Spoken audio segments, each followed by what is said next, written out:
기도에 오신 여러분들을 환영합니다. 61장을 함께 찬양하며 오늘도 이 새벽 시간을 주님께 바쳐봅시다. 찬양할까요?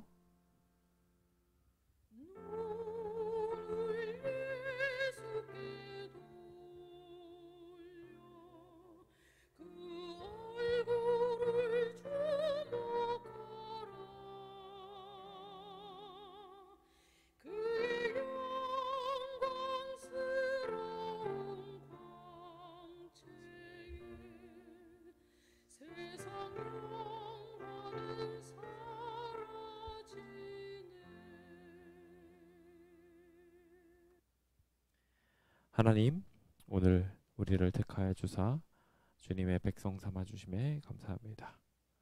그 귀한 은혜를 감사히 여기며 우리를 어떻게 인도하셔 주셨는지 함께 살펴보고자 하오니 말씀을 통하여 우리가 선민으로 남게 하여 주소서. 예수님 이름으로 기도드립니다. 아멘.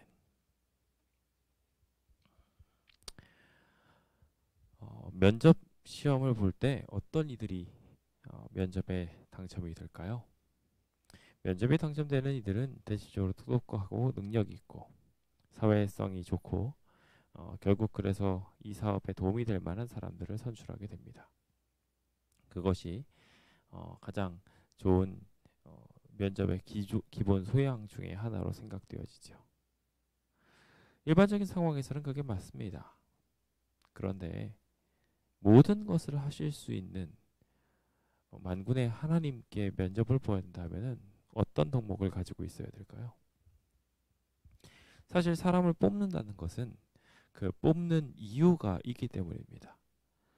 그 사람을 선택해야 하는 이유는 한 사람이 모든 일을 할 수 없고 모든 재능이 그들에게 있지 않으며 또한 부족한 전문적 지식들을 채울 만한 그 모든 일들이 자연스럽게 연합체를 통하여 만들어지기 때문에 그렇습니다.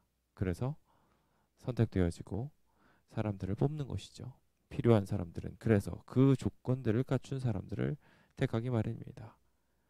당연히 부족한 부분을 채워야 하는 이 집단에서는 그 부족한 것을 채울 가장 능력 있는 사람들을 구하게 되어 있습니다. 그러니 능력 위주의 삶을 지향할 수밖에 없게 되는 것이죠. 그런데 우리가 앞서 말씀 나눈 것처럼 하나님, 만군의 하나님, 전지전능하신 하나님께서 말씀 한마디면 모든 것을 창조해내실 수 있고 모든 천천만만 천사들을 동원하실 수 있으며 또 그것으로 부족하면 새로운 피조물을 창조해내실 수 있는 주님께서 굳이 사람을 새롭게 택한다면 무슨 기준을 통해서 택하겠습니까? 그분은 아무것도 필요하지 않습니다. 그분은 모든 것을 다 하실 수 있습니다. 그런 분에게 도대체 우리는 어떤 기준을 어필해야 할까요? 오늘 우리는 선민의 기준이라는 제목을 가지고 강하고 뛰어난 이들 대신 이스라엘이 선택된 이유에 대하여 함께 살펴보려고 합니다. 우리는 지난 시간 지하드 성전에 대하여 함께 보았습니다. 거룩한 전쟁으로 일컬어지는 이 전쟁은 이해하기 어려운 것처럼 보이죠. 왜 이 가나안 백성들을 다 진멸해야 될까라는 생각도 들게 합니다.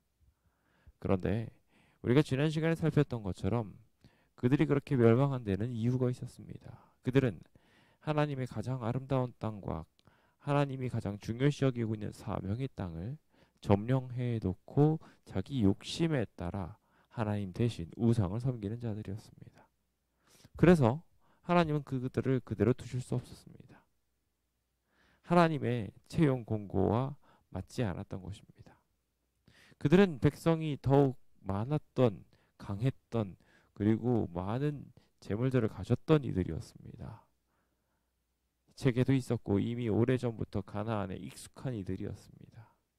능력으로 따지자면 이들과 이스라엘 백성들을 비교해 보면 이스라엘 스스로가 말했던 것처럼 우리가 보기에 메뚜기 같았다고 말할 정도로 그들은 정말 강하고 능력 있는 족속들이었습니다.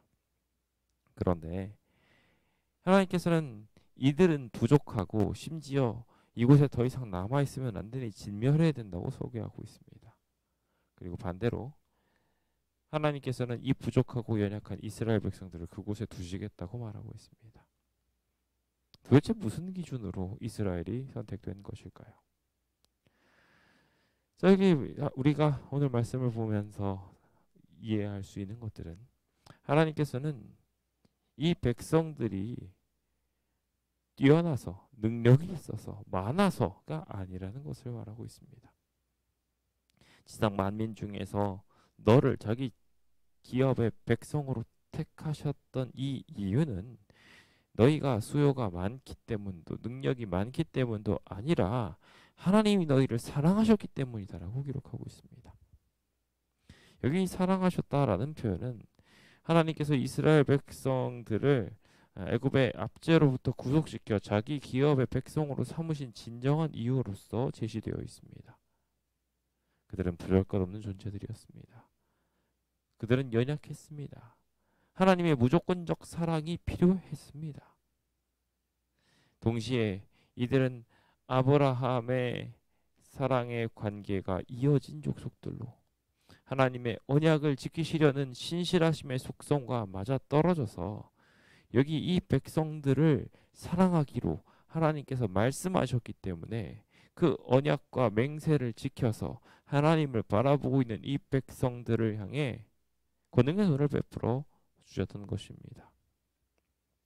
즉 이들은 아무것도 아니었습니다. 조상들에게 해진 맹세 덕분에 그들에게 주어졌던 귀한 약속이 베풀어지고 있었던 것입니다. 애굽 왕이 이 이스라엘 백성보다 모자랐겠습니까? 당시에 가장 강력한 국가 바로를 사용하여서 그 애굽을 사용하셔서 주님께서 충분히 구속의 역사를 이루실 수도 있으셨을 것입니다. 그러나 하나님께서는 그렇게 하지 않으시고 이 연약한 자를 고르셨는데 바로 하나님의 사랑하심과 맹세 때문이었던 것입니다. 오늘 우리를 구원하고자 하시는 이유도 마찬가지입니다. 하나님은 하나님의 백성들을 구원하고자 하십니다. 하나님의 뜻을 따르고자 하는 이들을 선택하시고 그들을 구원하시겠노라고 말하고 있는 것입니다. 그래서 우리는 알아야 합니다. 하나님의 선택 기준은 신실하심이라는 것입니다. 하나님은 약속을 맺으셨고 그 약속의 안에 있는 사람들을 구원하고자 하시는 것이죠. 즉 선택 기준, 하나님의 선택 기준은 능력이나 힘이나 어떠한 것이 아니라 오직 하나님의 신실성, 천대까지 언약을 이행하겠다 하신 하나님의 신실성 때문입니다. 이것을 다른 말로 인애라고 표현하고 있습니다. 헤세드, 다른 말로 은혜, 은총, 긍휼, 자비라고 번역될 수 있는 단어이죠. 하나님께서는 당신의 백성들과 맺었던 언약을 기억하시고 그 언약에 근거해서 자기 백성들에게 주어지는 온갖 긍휼과 친절, 풍성한 은혜들을 전하고 계셨던 것입니다. 오늘 우리가 대단하게 능력이 있어서가 아닙니다. 어떠한 일을 열심히 해서도 아닙니다. 하나님은 하나님의 약속을 신실하게 붙잡는 이들을 하나님은 구원하고자 하십니다. 그 사랑을 어떻게 알 수 있을까요? 그 사랑은 어떻게 증명되어져야 될까요? 이 세상에 쓸모로 말할 수 없습니다. 그 사랑은 사랑으로만 증명되어집니다. 하나님이 우리를 향하여 보여주신 그 사랑의 메시지와 동일하게 우리도 같이 반응하는 것. 그것이 하나님을 사랑하느냐, 그렇지 않느냐에 대한 것이죠. 그러다 보니 하나님을 미워하는 자에게는 당장의 그 하나님의 보응이 이루어지게 되는 것이며 하나님이 사랑하는 자에게는 그것에 따른 합당한 보응이 마찬가지로 이루어지게 되는 것입니다. 즉 하나님의 백성들이 남아 구원받게 되는 이유가 있는 것처럼 마찬가지로 하나님의 백성이 아닌 존재들에게도 마찬가지로 동일한 이유들이 존재합니다. 우리가 지난 시간에 잠시 살폈던 것처럼 하나님께서는 3, 4대까지 그 악을 기억하십니다. 하지만 그 은혜는 천대까지 주님께서 베풀어 주시죠. 오늘 우리의 삶 속에 하나님이 사랑이 부어지고 있습니다. 전 인류에게 주어진 이 귀한 사랑에 우리가 온전하게 부응하게 된다면 하나님은 우리를 구원하여 주시고 당신의 백성으로 삼아 주실 것입니다. 즉 우리가 하나님의 선민으로 남아있을 수 있는 비결은 우리가 주님의 언약을 의지하고 언약 안에 있으며 그 언약을 지키기 위해 계속해서 애를 쓰는 과정.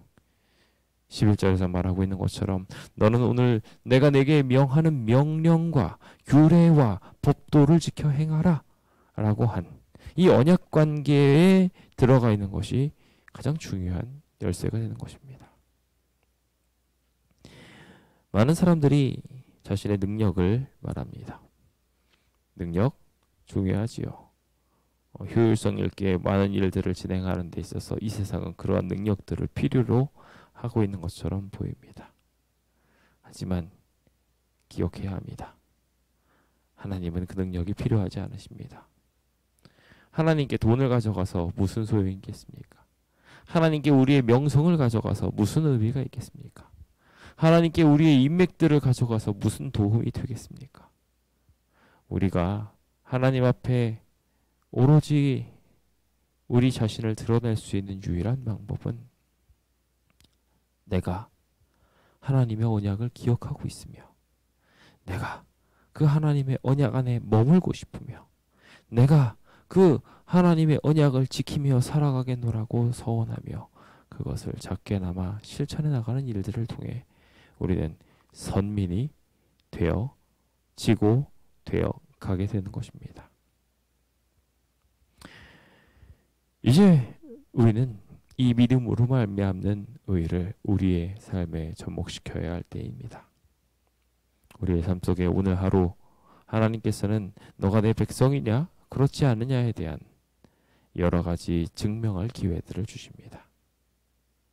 세상에서는 그것을 요구하지 않다 보니 우리는 그 소리를 잘못 듣곤 합니다. 능력이 더 필요하니 공부를 더 해야 되고 돈이 더 필요하니 저축을 더 해야 된다고 착각합니다.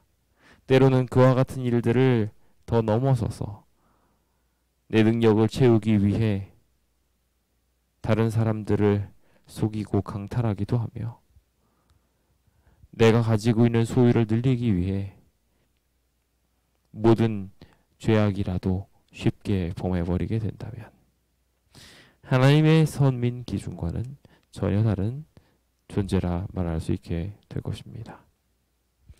이제 우리 스스로를 다시 한번 뒤돌아봅시다. 우리는 하나님의 선민의 기준에 맞는지요? 혹 세상의 기준에 맞추려다 보니 하나님의 약속을 다 망각해버리고 하나님이 이 삶에 지키라 명하신 하나님의 말씀은 우리의 삶의 원칙으로 두지 않으며 하나님께서 우리에게 바라시고 이끌고자 하시는 모든 이야기들을 다 내어버리고 있지는 않은지요. 이제 우리가 하나님의 축복을 받을 수 있는 존재가 될 수 있도록 우리의 마음을 하나님께 드려봅시다. 오직 하나님만이 우리의 구원이 되신다는 것을 인정하게 된다면 세상이 정한 기준 따위는 필요 없게 될 것입니다. 부디 이 선민의 기준이 우리의 삶 속에 온전히 자리 잡게 되어서 하나님의 뜻대로 하나님이 바라시는 대로 오늘 우리의 삶이 구성되어질 수 있게 되기를 예수님의 이름으로 축원드립니다. 잠시 기도합시다. 하나님, 저희가 주님과의 언약 관계의 소중함을 다시 배웁니다. 하나님께서는 능력이 필요한 것도 아니요 이 세상에 부와 영예들이 필요한 것도 아님을 배웁니다. 부디 우리가 하나님의 채용 공고를 제대로 바라볼 수 있도록 인도하여 주소서. 우리의 삶 속에 가장 필요한 것은 주님을 향한 믿음이며 그 믿음을 실행할 순종의 의지임을 보기 원하오니 하나님, 우리가 언약 관계에 온전히 남아 주님의 백성으로 온전히 구별되게 인도하여 주옵소서. 예수님 이름으로 기도드립니다. 아멘. 네, 오늘도 우리의 언약 관계에 대하여 함께 생각하면서 선민됨을 기억하고 선민처럼 살아가도록 함께 기도합시다. 무척이나 더운 날씨와 갑작스러운 폭우가 이어지며 이상기온의 현상들이 나타납니다. 지구가 더 이상 버틸 수 없겠다라는 생각이 들 정도로 난리가 나고 있는 이 세상 속에 하나님의 은혜를 구하고자 합니다. 함께 기도하며 이르고 이상기온으로 인한 피해가 최소화될 수 있도록 함께 기도하면 좋을 것 같습니다. 두 번째로 지금 합의문이 만들어지기는 했는데 계속 부족한 점들이 보여서 조금씩 바뀌어 가고 있는 중입니다. 어제 최종적으로 조합과 조율한다는 생각을 가지고 가서 합의문을 확정 짓고 돌아왔는데 또 눈에 보이는 부분들이 계속 있습니다. 앞으로도 계속 생겨나게 될 것 같은데요. 일단 저희는 이 상태에서 멈추려고 합니다. 이제 조합이 이 내용을 변경시키지 않고 확정할 수 있도록 우리 함께 기도해야 될 것 같습니다. 혹시 꼭 바꿔야 되는 부분이 있다면 알 수 있도록, 그리고 그것이 잘 받아들여져서 확정에 이를 수 있도록, 교회에 불리한 것들이 생겨나지 않을 수 있도록 함께 기도 부탁드리겠습니다. 오늘도 환자와 연약 환자들을 위해서 같이 기도하며 오늘 하루 주님께 연결지어 봅시다. 잠시 그럼 기도할까요?